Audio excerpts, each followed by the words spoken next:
Hey everybody, welcome back to another episode of the Marriage Puzzle Podcast. My name's Thomas. I'm Julie. And this week we are in lesson 2 of our 15 lessons after 15 years of marriage. This lesson is titled, Have Sex Often with Your Spouse, in parentheses. And so, we wanted to make sure that that's clear to everybody, that that's what we're talking about.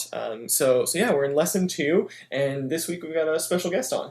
Yeah, so since we're talking about sex, we're so honored to have Dan Purcell with Get Your Marriage On join us on this podcast. And he's the creator of the Intimately Us app. And so we have some questions for you, and we're just so honored to have you join us here today, Dan. Thank you. The honor is mine.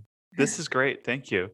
Awesome. Well, thanks for joining us. We got to talk a little bit about a week ago. We were kind of exploring what this podcast would sound like, doing a little bit of planning, and we got to know you a little bit, and so we wanted the listeners to get to know you a little bit first. And you told us a really cool story about what inspired you to create the app Intimately Us. And you can feel free to talk about your podcast as well and throw that in, but that was kind of the story we got, and we thought it was great. So tell everyone about that. Oh, sure. Just to put everything in context, my wife and I both come from great Christian families. Both of our parents modeled, I think, what a good marriage should be. And but that being said, sex wasn't talked about a lot in our homes. And if it was talked about, it was always in the thou shalt not categories, not the how to build and how much pleasure and how much fun sex can be. Right. So we're both married. We're kind of a little bit naive going into it. And just the topic of exploring our sexuality and learning more about it was something we were both a little uncomfortable doing because it was outside of our experience and just didn't feel in line with kind of our upbringing. Right. So then fast forward, just been married over 13 years, and ever have a conversation with someone that totally inspires you and changes the way you look at the world, a paradigm shifting conversation. I had one of those moments this particular Monday talking with a friend who really opened up to me about his sex life. And I've probably have had conversation with friends before or about their sex lives like that, but no one to this depth. Right.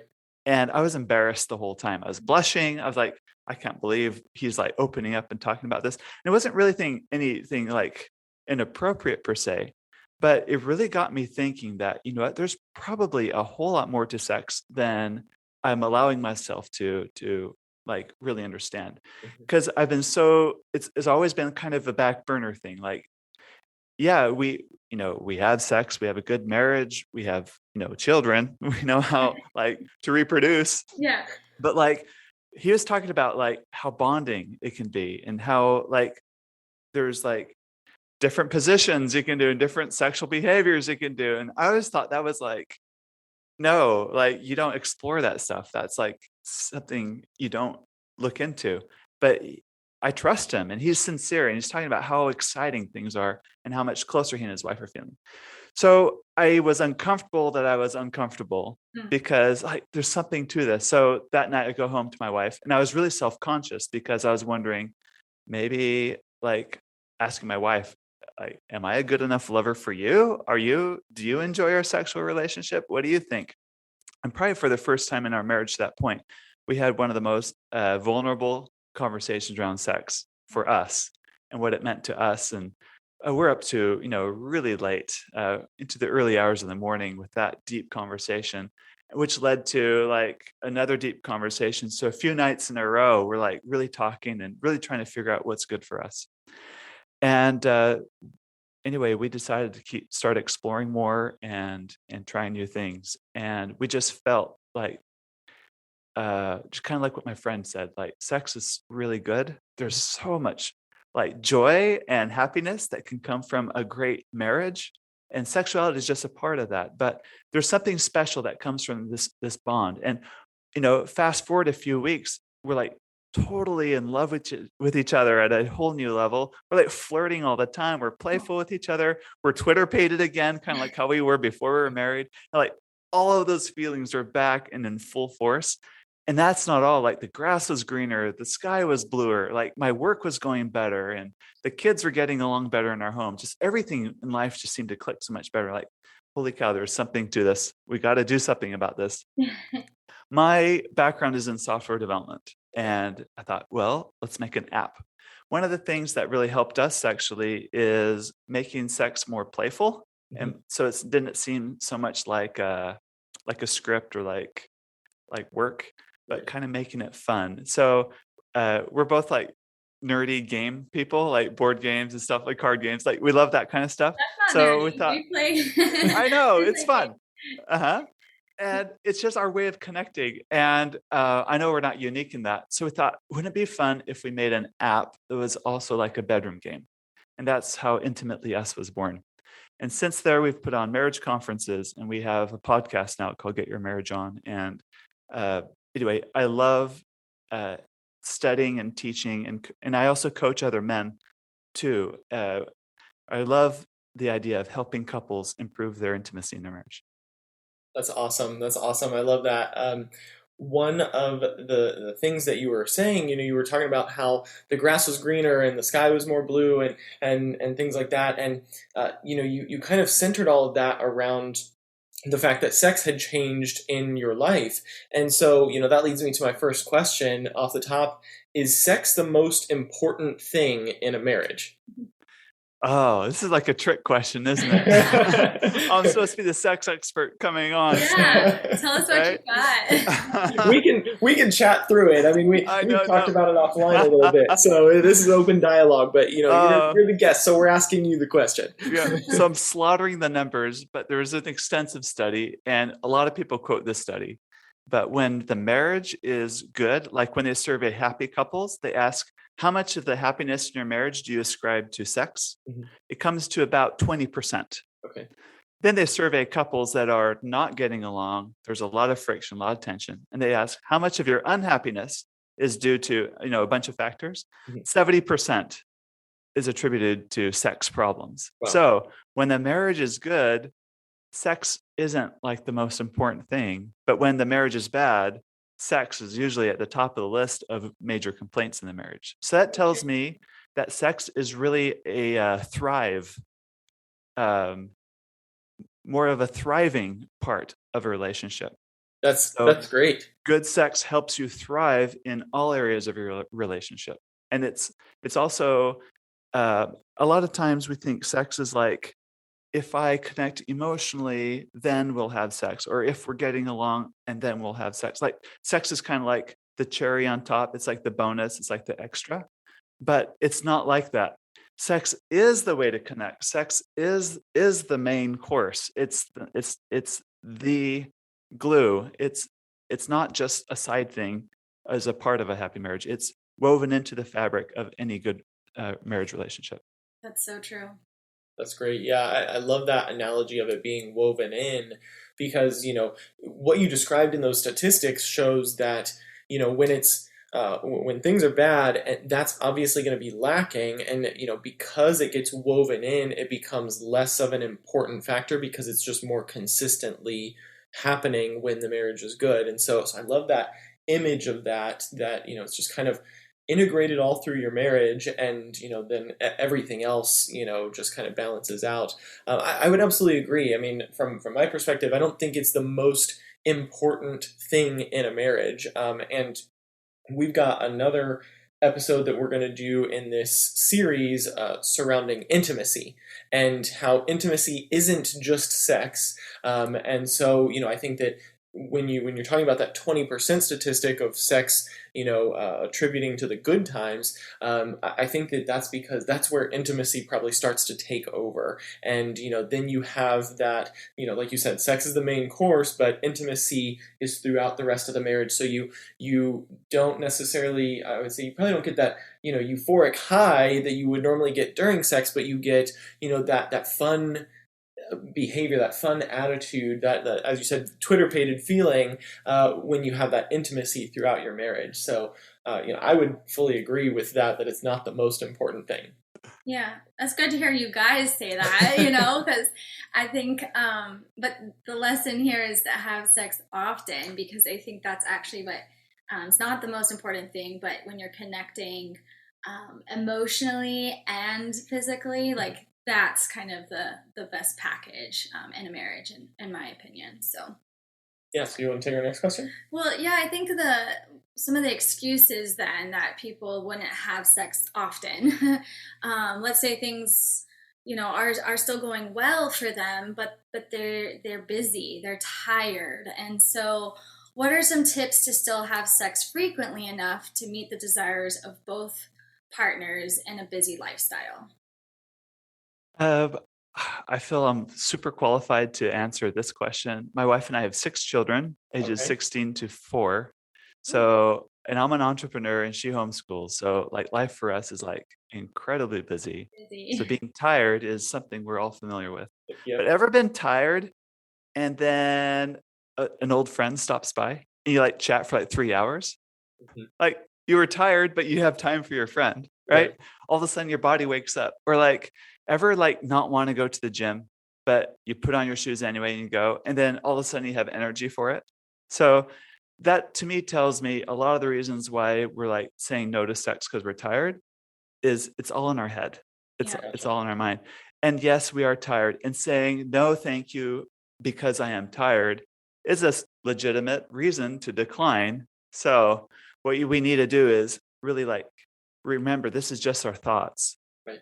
So if we can marshal our thoughts and kind of guide our mind and guide our brain in the direction we actually want to go instead of just going on autopilot, then we can kind of be in a more time frame where we can actually create desire when there is no desire, because desire isn't something that happens outside of us and happens to us. Right. Desire happens with our thoughts first, and then so in other words, you can create desire if you really want to by thinking the thoughts that lead to having desire, even when you're tired. Now, I'm not saying that's all the time.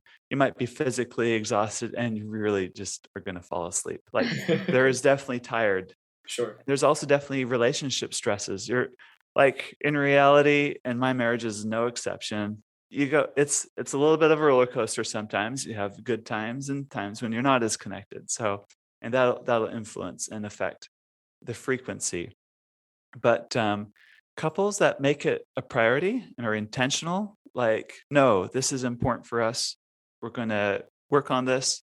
And every time you set your foot forward or set your brain on something that's important, you get resistance all the time Right. on everything. And especially anything that's good, there's always resistance for. Of course. And that it tells you, okay, you're kind of on the right path, right? So Right. just understand there's going to be resistance and just work through it.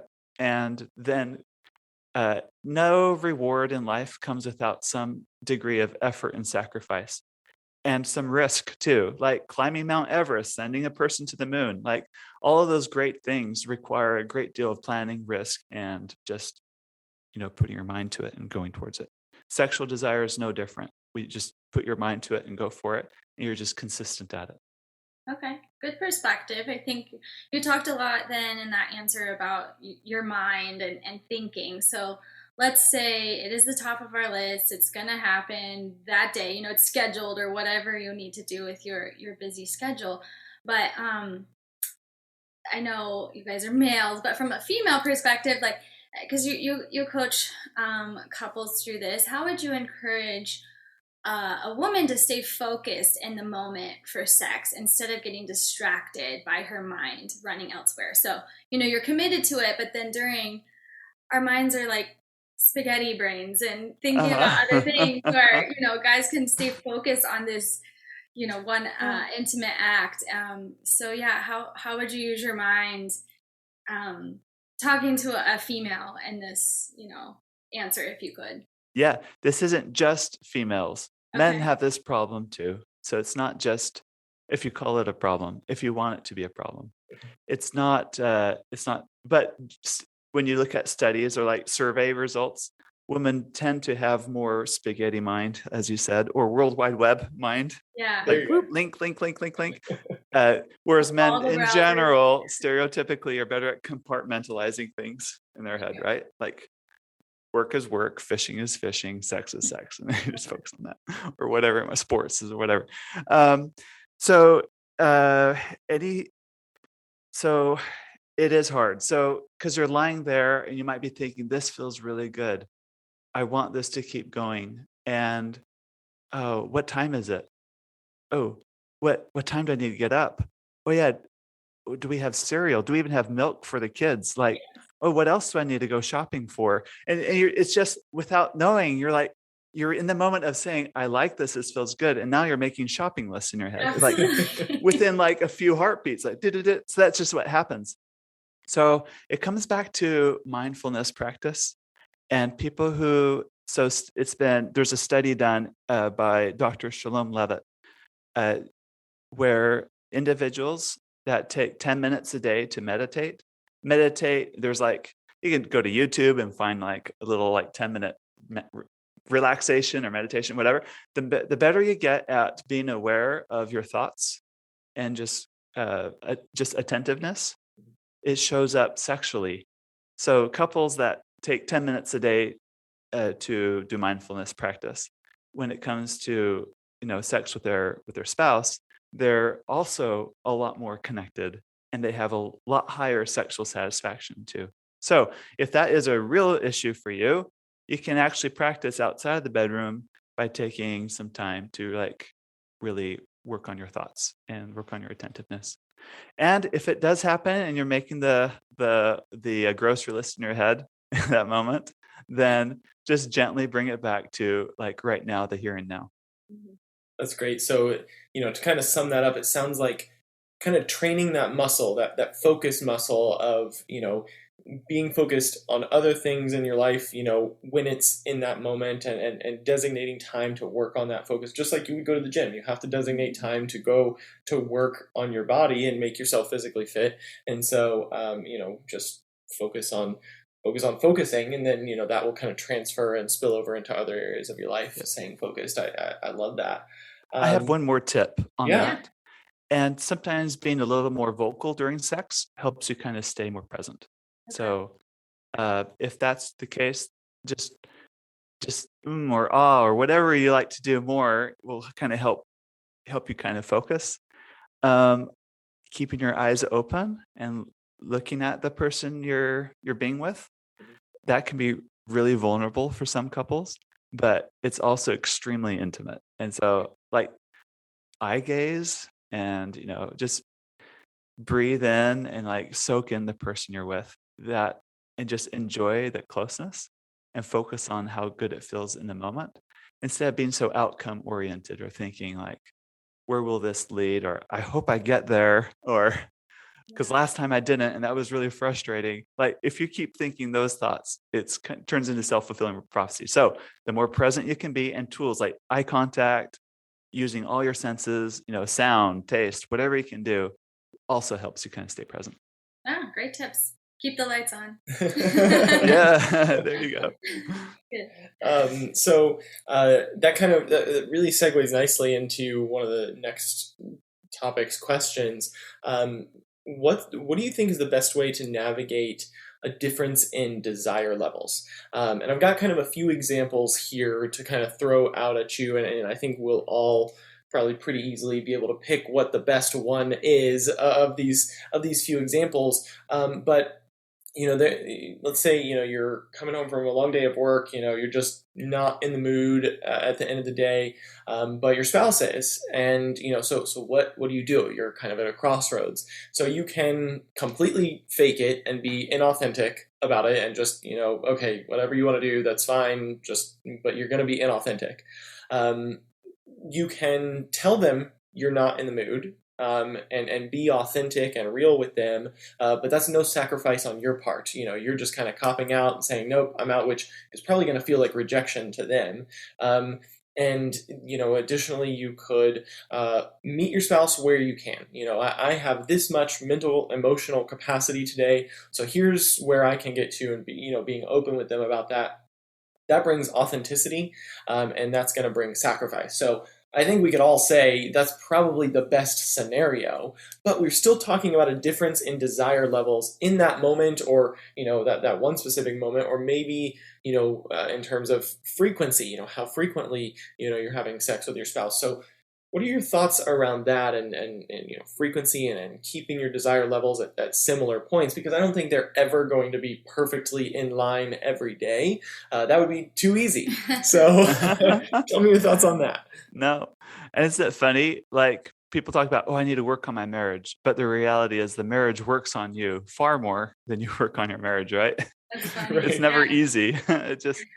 So it's a universal law, like it's a law of the universe that in every relationship, you're going to have a higher desire spouse and a lower desire spouse. And it's not just about sex. Mhm. You're going to have one desire that cares more about cleanliness than the other. One that's going to be more of a saver and the other is going to be more of a spender. Yeah. You're going to have one that cares more about parenting or a specific parenting style than the other, or discipline.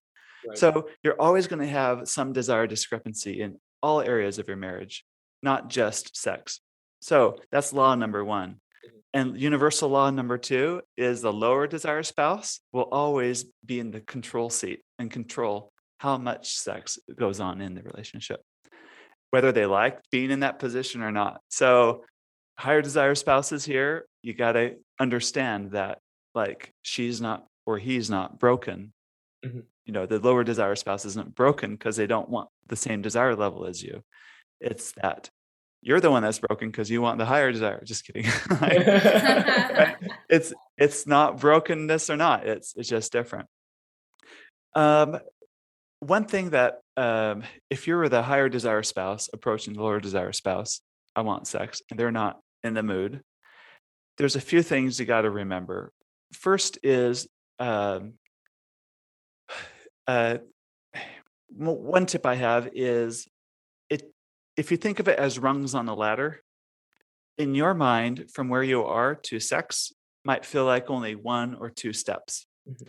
But you got to keep in mind for the other person, it's like 5 or 6 steps before they get there. And they're on level 1 or they're on level 0.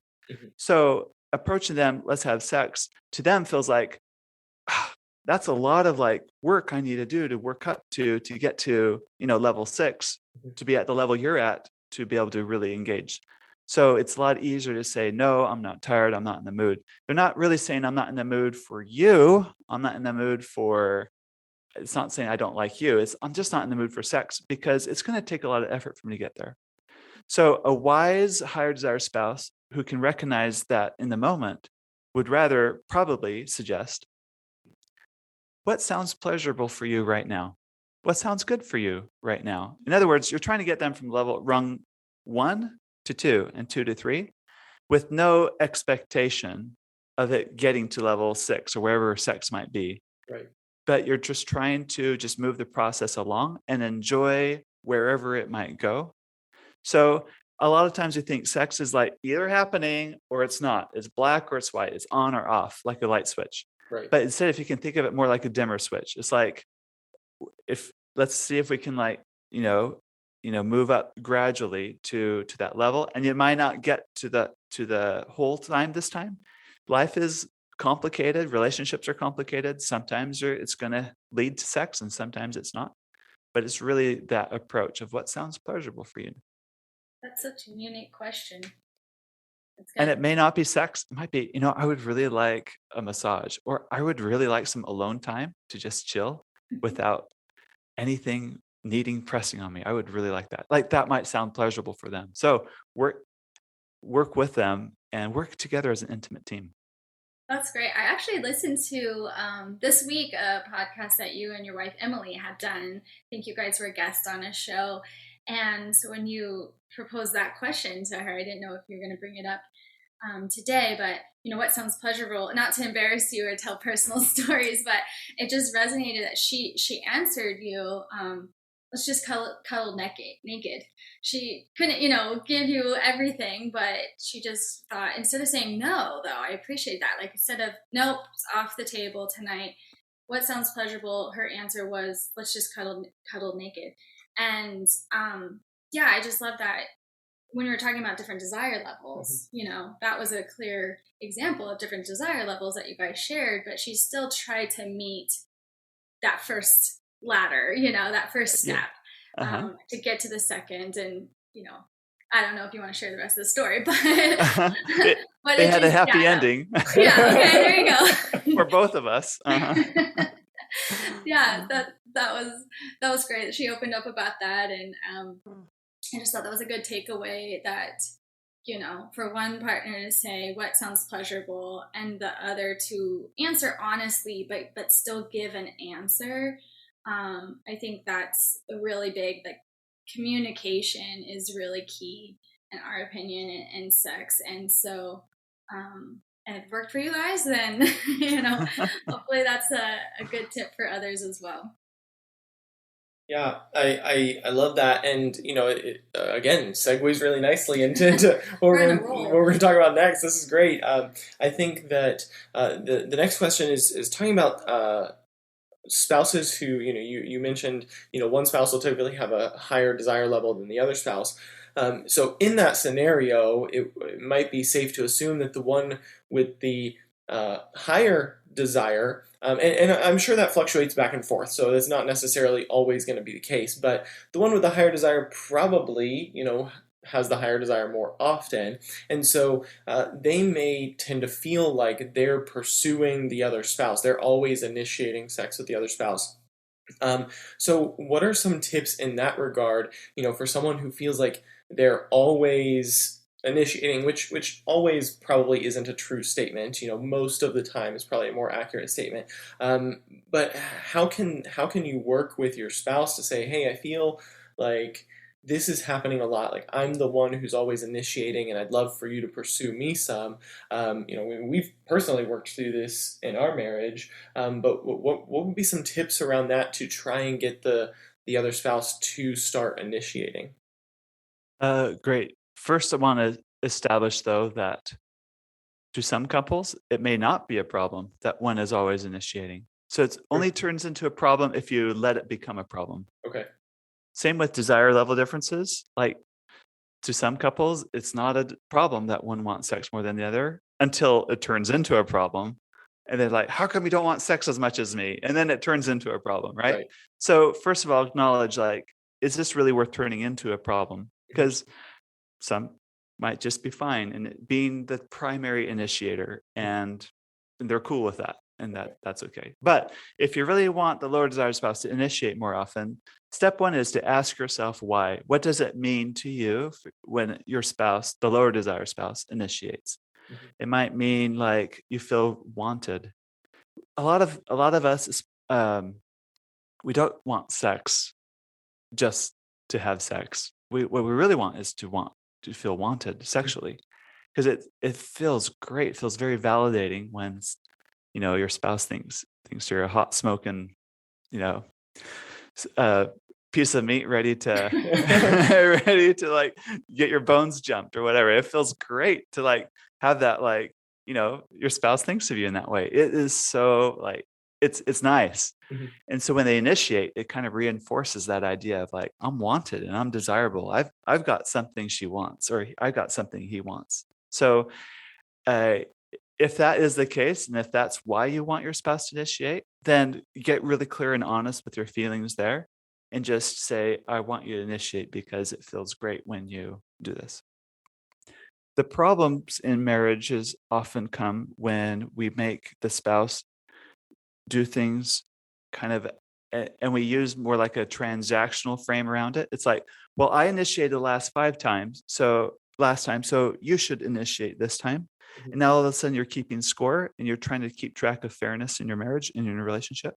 And if you keep doing that long term, it changes the meaning of sex to something you do for connection and pleasure to like a battlefront of fairness in your marriage. Sure. So if you're not careful, sex will turn into a battlefront and no longer be about just connection and pleasure together. Mm-hmm. And the whole time you're having sex, you're just thinking like, I had to initiate, 3 times in a row this time and whatever. And you're not really connecting. You're not really with that person that you love. So, but if you really do want them, have the conversation, but it really is up to the other person to want to do it too. So there's a difference between requests and demands. And this goes just beyond sex, but in other parts of your marriage where you really want your spouse to change their behaviors in some way, whether it's cleanliness, in-laws, spending, whatever too. So a request is when you claim your desire. This is when you're saying, this is the way I see things. This is what I think would be good for us. It's like advocacy. It's like, this would be good for both of us. And this is what I really believe. And this is important to me. Demand is when you take that a step further and there's a little bit of contempt behind it. It's like, and because you're not doing that, you're lesser than me, or you're not as good. And that message is harmful in the relationship, because you're basically, who wants to make love with someone when that person essentially told you you're not good enough for them? Like, that is not intimate. That is not sexy. So just the tone and like the delivery, but the heart behind it matters a whole lot behind what you're saying. So it really is important that you take some time to really get honest with yourself. Now, the opposite extreme is also harmful. That is not standing up for what you want and just going along with the status quo, while deep inside you're grumbling about it, and then resentment builds up. And then if you have resentment, isn't healthy for any relationship either. So it takes courage to really approach and talk to your spouse about things that are important to you, and to let it out there, while also having the self-control not to punish them for not going along with your thoughts about everything with the way you want it to go. Yeah, that's good. I think because you shared personal examples, Thomas said we worked through that specifically in our marriage, because those had to be conversations of, not that we keep score now, but I guess at one point we were, it was apparent, and also about the frequency and things like that. And I was like, I'm just not thinking about it. It's not that I'm not thinking about you, but like you said earlier, I just not thinking about sex.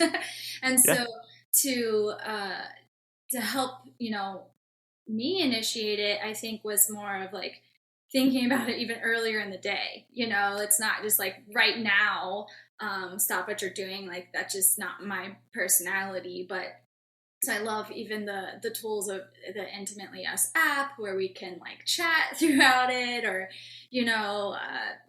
kind of be flirty throughout the day too. It just kind of anticipate it. And I think that, correct me if I'm wrong, Thomas, but if that kind of helped turn things around, I can be like initiating it even before the bedroom. Mm-hmm. And that helped me feel more comfortable, and then helped us just kind of be more natural at, not keeping score, or, the frequency and stuff. It just became more fun overall, would you say? Yeah, I would absolutely agree, and say that it also, we had to get that out emotionally first, just like you were saying, I had to be able to express my heart in that and say, this is how I'm feeling, can we work on this? And you being receptive to how I was feeling, that changed the game. Once you get that emotional foundation in place, then you can build on that with the actions and steps to move forward. And then the fairness part of it just kind of falls away. Mm-hmm. Once you work through the heart issues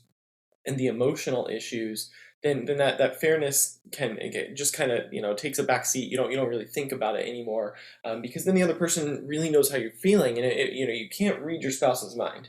And so, unless you tell them how you're feeling about any scenario in your marriage, and specifically, in this context, talking about sex, unless you tell them, they're not going to know, and they're not going to know how they can help you. I mean, I would believe in most marriages, most thriving marriages, I should say, that it's the spouse's desire to help the other spouse and be there for them. And I would even say that in marriages that aren't thriving, that may be their desire, and they just don't know how to get there, and they're trying to figure that out. But I think that's how all of our desires start off, is we want to be there for each other. We want to support each other. And so getting that emotional foundation first will really help to move on to the physical aspect of that. So, yeah. Awesome. Well, I think that that's kind of all the questions that we've got for tonight. Let's just kind of do an open floor kind of a session here. What's something on your mind that you want to talk about? Do you have any just special tips that you want to give out? Do you we want to give you the option to tell people how to find you and things like that as well. But what are your final thoughts tonight? You give like black belt tips. So I know that at the end of your podcast. So what's your black belt tip of the day? Oh my. All right. So with black belt tips, I'm usually talking to the couple that like they already have a pretty good emotional connection. They're doing all the things great. Now they're just ready for the next level. Like, because I hear a lot of podcasts, but it's always addressed to like, we're not getting along yet. Right. So like getting them back to like from negative to neutral. But I want to hear about get you from neutral to like positive. Like, Right. What's that step? So that's what I think of when I think of black belt. So here's a few ideas. If you want to, this can be extremely fun to get in character and dress up. And how you can make that work is agree ahead of time. Is there a movie that you like? Like, I'm thinking like characters. So what you're doing essentially is like cops and robbers, but adult version. So you're taking on a different personality, a different role, and you can kind of prepare it and carry it out. And it might mean like costumes. It may not. It might just mean like dressing a little differently or not. But and it might be if you're not really a pushy type, you're going to take on a character that's really pushy. It might be anyway, play with that in your marriage, and it could be, you could make some pretty fun memories. And it might lead you to like new discoveries about each other that you never knew before. And of course, the heart of intimacy is knowing each other and learning about each other. So it can lead to some pretty hot and steamy and pretty exciting adventures. Other black belt tips I have is just learn each other's anatomy really, really well.